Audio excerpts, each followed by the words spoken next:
जय श्री राधे गोविंद। हमारी किशोरी जी हम सब पर अपनी कृपा बनाए रखे। आज हम इस वीडियो में ज्येष्ठ मास महात्म्य अध्याय 13 सुनेंगे। इससे पिछले वीडियो में हमने अध्याय 12 सुना था। अगर आपने वो अध्याय नहीं सुना तो उसे भी जरूर सुने।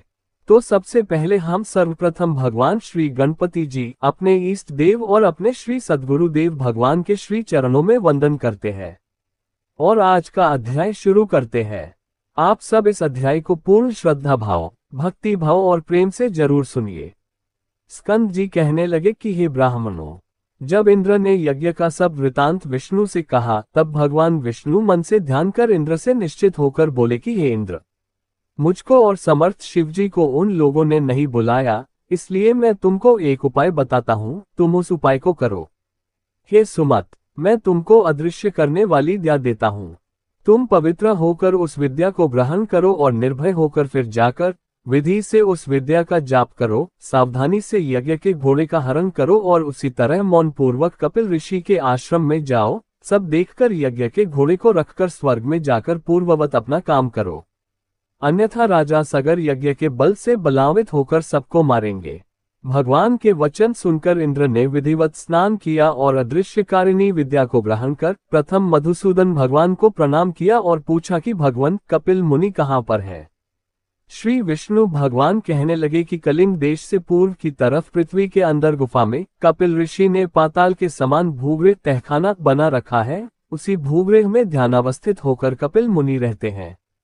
विष्णु भगवान के वचन सुनकर इंद्र यज्ञ के घोड़े के पास गए और भगवान विष्णु के उपदिष्ट विद्या का ऋषि देवता के सहित जप करते हैं यज्ञ के घोड़े को लेकर शीघ्र चले गए, परंतु यह वार्ता किसी को कुछ मालूम न हो सकी। एकांत में ध्यानमग्न कपिल मुनि को देखकर इंद्र ने विधि पूर्वक प्रणाम किया और यज्ञ के घोड़े को वहां बांधकर इंद्र अपने स्वर्ग को चले गए, परंतु मन में फिर भी शंका बनी ही रही। इधर यज्ञ के घोड़े के हरण हो जाने पर उसके रक्षक साथ अज्ञान एक से मोहित होकर सबों ने राजा से आकर कहा कि हे राजन, यज्ञ का घोड़ा कहाँ गया तथा कौन हर कर ले गया हम नहीं जानते। रक्षकों के वचन सुनकर सगर पुत्र यज्ञाश्व की खोज में 10 दिशाओं को गए। समस्त पृथ्वी तल के भाग को देखकर देवलोक देखने के लिए स्वर्ग को आए। इसके पश्चात नक्षत्र लोग गए और इंद्र की पुरी को गए।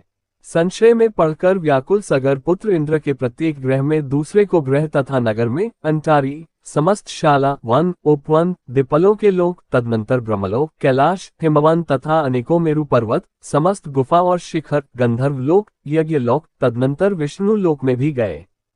इस प्रकार सगर पुत्र सब लोकों में घूमे, परंतु यज्ञ के घोड़े का कहीं पता नहीं लगा। फिर वह पाताल लोक को गए और 7 पातालों को देखा। फिर वह निराश होकर अपने शिविर में गए। सब दुखी होकर प्राण त्यागने को तैयार हो गए और सब काल से प्रेरित होकर पृथ्वी को खोदने लगे।